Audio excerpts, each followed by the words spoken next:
एक बार माता पार्वती ने भोलेनाथ से पूछा कि कौन सा व्रत उन्हें सर्वोत्तम भक्ति और पुण्य प्रदान कर सकता है। तब भोले शंकर ने स्वयं महाशिवरात्रि के बारे में बताया। उन्होंने कहा कि फागुन मास में कृष्ण पक्ष की चतुर्दशी की रात मुझे प्रसन्न करती है, इसीलिए कहा जाता है कि महाशिवरात्रि के दिन भगवान शिव को प्रसन्न करना बहुत ही ज्यादा आसान होता है। धर्मशास्त्रों में भी महाशिवरात्रि के व्रत करने वाले को मोक्ष का साधक कहा गया है। लेकिन क्या आप जानते हैं कि महाशिवरात्रि क्यों मनाई जाती है, इसके पीछे पौराणिक घटना क्या है और महाशिवरात्रि से जुड़ी हुई कथाएं क्या कहती हैं? अगर आप भी इन कथाओं के बारे में जानना चाहते हैं तो आप हमारे इस वीडियो को जरूर सुने, क्योंकि इस वीडियो में मैं आपको बताऊंगी महाशिवरात्रि से जुड़ी हुई 3 पौराणिक कथाएं। नमस्कार, हमारे YouTube चैनल पर आपका बहुत बहुत स्वागत है। आज हम आपको बताएंगे महाशिवरात्रि से जुड़ी हुई पौराणिक कथाएं। तो सबसे पहले जो पौराणिक कथा सबसे ज्यादा प्रचलित है वो है भगवान विष्णु और ब्रह्मा जी की। एक बार ब्रह्मा जी और विष्णु जी में इस बात की होड़ लग गई कि उनमें सबसे ज्यादा श्रेष्ठ कौन है, कौन उनके बीच में महान है। तब बहुत ज्यादा उनके बीच में इस चीज को लेकर द्वंद्व होने लगा, तो भगवान शिव को हस्तक्षेप करना पड़ा और उन्होंने एक अग्निस्तंभ बनाया। अपना एक अग्निस्तंभ इस तरीके से बनाया कि उसका ना तो आदि का पता था और ना ही अंत दिखाई दे रहा था। तब भगवान विष्णु और ब्रह्मा जी से भगवान शिव ने कहा कि इसका किनारा, इसका छोर जानकर बताइए। और यह जानने के लिए भगवान विष्णु पाताल लोक गए और ब्रह्मा जी ने अपने हंस पर बैठकर इसके ऊपर की ऊंचाई को नापना शुरू कर दिया। लेकिन दोनों ही इसकी शुरुआत और अंत को नहीं जान पाए और लौट गए। तब तक उनका क्रोध भी शांत हो गया था और उन दोनों में उनका अहंकार चूर चूर हो चुका था। तब भगवान शिव प्रकट हुए और सभी चीजों को उन्होंने नॉर्मल किया। तब कहा जाता है कि भगवान शिव के प्रकटीकरण का यही दिन था, इसीलिए इसे भगवान शिव की महाशिवरात्रि के रूप में मनाया जाता है। एक अन्य पौराणिक कथा के अनुसार ऐसा माना जाता है कि समुद्र मंथन के समय अमृत और विष दोनों का ही कलश निकला। विष का पात्र देखकर देवता और राक्षस दोनों ही डर गए, क्योंकि यह विष पूरी दुनिया को तबाह कर सकता था। दुनिया को बचाने के लिए देवताओं ने भगवान शिव से मदद मांगी और शिव ने सृष्टि को बचाने के लिए पूरा का पूरा विष स्वयं पी लिया। लेकिन उन्होंने विष को निगला नहीं, विष को गले में ही रोक लिया, इसीलिए उनके गले का रंग नीला हो गया और शिव जी इसीलिए नीलकंठ भी कहलाए। ऐसा माना जाता है कि भगवान शिव ने दुनिया की रक्षा की थी और इसीलिए आज धरतीवासी महाशिवरात्रि का पर्व मनाकर भगवान शिव का आभार व्यक्त करते हैं। अन्य कथा के अनुसार ऐसा माना जाता है कि महादेव ने स्वयं महाशिवरात्रि के व्रत की कथा माता पार्वती को सुनाई थी। तो इस कथा के अनुसार एक गांव में चित्रभानु नाम का एक शिकारी रहा करता था। वो बहुत ही ज्यादा क्रूर स्वभाव का था और अपने क्रूर कर्म किया करता था। वो रोज वन में जाकर हिरण, खरगोश और अन्य मासूम जानवरों को मारा करता था। उसने बचपन से ही कभी कोई शुभ काम नहीं किया था और इसी प्रकार उसका जीवन यापन हो रहा था। एक बार की बात है कि महाशिवरात्रि की शुभ बेला आई, लेकिन उस दुराचारी शिकारी को इसके बारे में कोई ज्ञान नहीं था। वो तो बस एक ही काम जानता था, जानवरों की हत्या करना। उसी दिन शिकारी के परिवार वाले भूख से व्याकुल होकर उससे खाने की मांग करने लगे। ऐसा करने पर शिकारी तुरंत अपना धनुष बाण लेकर वन की ओर निकल पड़ा और जानवरों के शिकार के लिए वन में घूमता रहा। लेकिन उसे कुछ भी नहीं मिला और घूमते घूमते सूर्य अस्त भी हो गया। यह देखकर शिकारी को बहुत दुख हुआ और वह सोचने लगा कि मैं क्या करूं, कहां जाऊं। आज तो कोई शिकार नहीं मिला, अब घर कैसे जाऊं। घर पर परिवार वाले भूखे हैं, ऐसे में मुझे कुछ ना कुछ घर तो लेकर जाना ही पड़ेगा। ऐसा सोचकर शिकारी एक जलाशय के पास पहुंचा और घाट पर खड़े होकर सोचने लगा कि यहाँ कोई ना कोई जानवर पानी की तलाश में तो जरूर आएगा। ऐसा सोचकर वो पास में मौजूद बेल के पेड़ पे अपना थोड़ा सा पानी लेकर बैठ गया। उसके मन में तो बस यही ख्याल था कि जब कोई जानवर पानी पीने आएगा तो वह उसका शिकार कर पाएगा। और इसी प्रतीक्षा में भूखा प्यासा वो शिकारी बैठा रहा। इस तरह काफी रात हो गई। जब रात का पहला पहर शुरू हुआ तो उस समय तालाब के पास एक गर्भवती हिरणी आई।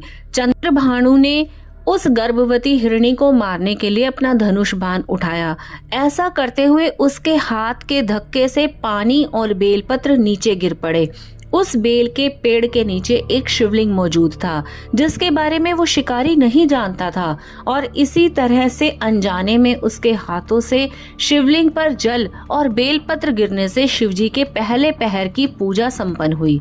उधर वहां कड़कड़ाहट की आवाज से हिरणी घबरा गई और ऊपर की तरफ शिकारी को देखकर वो भय से शिकारी से बोली, हे शिकारी, मैं जल्दी ही अपने बच्चे को जन्म देने वाली हूँ। मैं अपने बच्चे को जन्म देकर आपके पास वापस आ जाऊंगी। तब आप मेरा शिकार कर लीजिएगा। गर्भवती हिरणी की बात सुनकर चित्रभानु ने उसे जाने दिया और इसी तरह महाशिवरात्रि का प्रथम पहर भी बीत गया। तब वहां दूसरी हिरणी आई। हिरणी को देखते ही चित्रभानु शिकार के लिए तैयार हो गया और पहले की ही भांति उसके हाथ के धक्के से बेलपत्र नीचे मौजूद शिवलिंग पर गिर पड़े और इसी तरह दूसरे पहर की पूजा भी संपन्न हुई। तभी उस हिरणी ने भयभीत होकर शिकारी से कहा, हे शिकारी, मैं अपने पति की खोज कर रही हूँ, मुझ पर कृपा करो, मुझे जाने दो। मैं तुमसे वादा करती हूँ कि मैं अपने पति से मिलकर तुम्हारे पास वापस लौटूंगी। यह सुनकर चित्रभानु ने उसे भी जाने दिया। कुछ समय बाद जब रात का तीसरा पहर शुरू हुआ तो वहां तीसरी हिरणी अपने बच्चों के साथ आई। चित्रभानु फिर से हिरणी के शिकार के लिए तैयार हो गया और पहले की भांति ही उसके हाथ के धक्के से बेलपत्र नीचे मौजूद शिवलिंग पर गिर पड़े। तब उस हिरणी ने शिकारी को देखा और वो बोली, शिकारी, मैं अपने इन बच्चों को अपने पति के पास छोड़कर वापस तुम्हारे पास आऊंगी, कृपया मुझ पर दया करो। हिरणी की बात सुनकर चित्रभानु ने उसे भी छोड़ दिया और इस तरह चित्रभानु ने भूखे प्यासे रात्रि के तीसरे पहर की भी पूजा संपन्न कर ली। चित्रभानु अपने परिवार की चिंता में डूबा हुआ था कि तभी वहां पर एक हिरण आया। चित्रभानु बहुत खुश हुआ और उस तीर को साधने लगा। अपना धनुष उठाया और ऐसा करते हुए पहले की ही भांति उसके हाथ के धक्के से बेलपत्र नीचे मौजूद शिवलिंग पर जा गिरे और उसके द्वारा भगवान शिव की चौथे पहर की पूजा भी संपन्न हुई। उधर उस हिरण ने चित्रभानु को देखकर कहा कि अगर तुमने 3 हिरणी और उनके बच्चे को मार दिया है तभी तुम मुझे मार सकते हो। अगर तुमने उन्हें छोड़ दिया है तो तुम्हें मुझे भी छोड़ दो, मैं अपने पूरे परिवार के साथ यहाँ वापस आ जाऊंगा। चित्रभानु ने हिरण को घटित घटना बताई और हिरण ने जवाब दिया कि वह तीनों हिरनियां मेरी पत्नी थी। अगर तुमने मुझे मार दिया तो वह 3 हिरनियां अपना वादा पूरा नहीं कर पाएगी। मेरा विश्वास करो, मैं अपने पूरे परिवार के साथ यहाँ जल्दी वापस आऊंगा। हिरण की बात सुनकर चित्रभानु ने उसे जाने दिया। इस तरह चित्रभानु का हृदय परिवर्तन हो गया और उसका मन पवित्र हो गया। रात भर चित्रभानु ने अनजाने में ही सही भगवान शिव की आराधना की थी, जिसकी वजह से भगवान शिव उससे प्रसन्न हो गए। वहीं कुछ देर बाद हिरण अपने पूरे परिवार के साथ चित्रभानु के पास पहुंच गया। हिरण और उसके परिवार को देखकर चित्रभानु बहुत खुश हुआ और उसने हिरण के पूरे परिवार को जीवन दान देने का वचन दिया। यह देखकर भगवान शिव बहुत ज्यादा प्रसन्न हुए और शिकारी को अपने दिव्य स्वरूप के दर्शन करवाए और उसे सुख समृद्धि का वरदान दिया। इस तरह चित्रभानु को मोक्ष की प्राप्ति हुई और मरने के बाद उसे शिवलोक में जगह मिली। इस प्रकार अनजाने में ही भगवान शिव की पूजा करने से चित्रभानु को मोक्ष की प्राप्ति हुई। एक अन्य पौराणिक कथा के अनुसार ऐसा भी माना जाता है कि इस दिन माता पार्वती और भगवान शिव का विवाह हुआ था।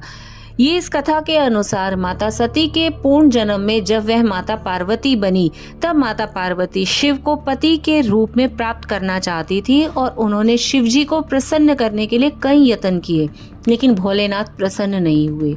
जिसके बाद माता पार्वती ने गौरी कुंड में कठिन साधना की और शिवजी को मोह लिया।